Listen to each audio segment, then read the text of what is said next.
अस्सलाम वालेकुम। धरती टीवी न्यूज़ सां गॾु मां फ़ौज़िया एजाज़। सभिनी ॾिसंदड़नि खे ईद जूं लख वाधायूं। हाज़िर आहिनि वक़्त जूं हेडलाइन।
ईद जो ॿियो ॾींहुं साॻिए जोश ऐं जज़्बे सां मल्हायो पियो वञे।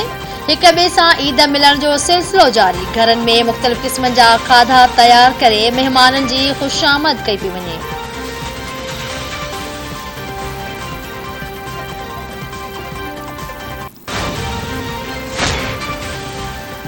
ईद जे ॿिए ॾींहुं खाधे पीते जे दुकाननि ऐं होटलुनि ते रश।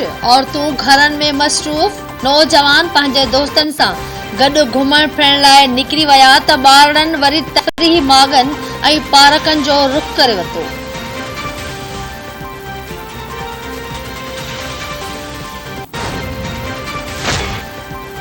वज़ीर आज़म शहबाज शरीफ़ जो सदर आरिफ अलवीअ सां फ़ोन ते राब्तो। वज़ीर आज़म सदर खे ईद जूं वाधायूं ॾिनियूं।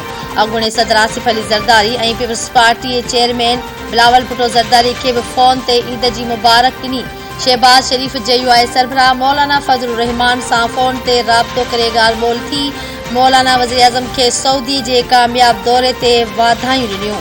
वज़ीर आज़म जमात इस्लामी सरबराह सिराजुल हक़ अख्तर मेंगल, ख़ालिद मगसी, महमूद ख़ान अचकज़ोई ऐं ख़ालिद मक़बूल सिद्दीकी समेत इत्तिहादी अॻवाननि सां बि राब्तो करे ईद जूं मुबारकबाद ॾिनियूं।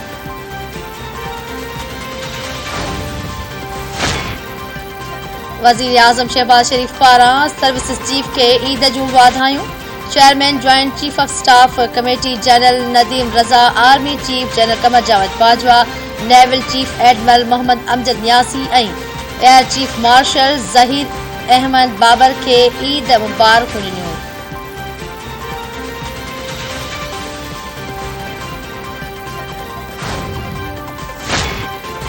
सांगड़ वेझो ॻोठ रसूल बख्श उमराणी में भुगटी ऐं उमराणी बिरादरी जे ॿिनि धुरियुनि में पसंद जे परणे तां तकरार ॿीहर कर खंयो। फायरिंग में भुगटी बिरादरी जा 2 ॼणा मारिजी विया। उमड़ी बिरादरीअ जा 2 ॼणा ज़ख़्मी।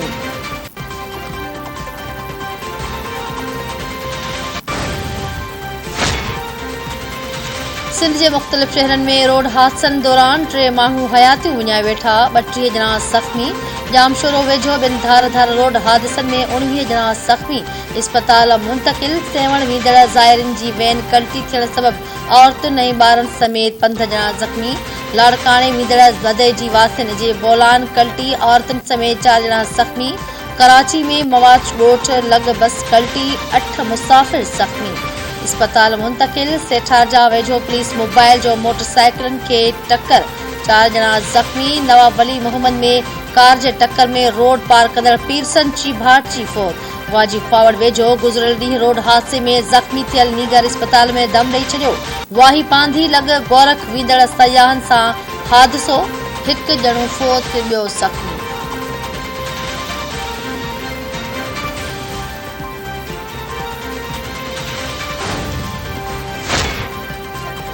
आयो बावड़ो वेझो रिंद बिरादरी जे 2 धुरियुनि में ज़मीन जे मालिकीअ तां छेड़ो।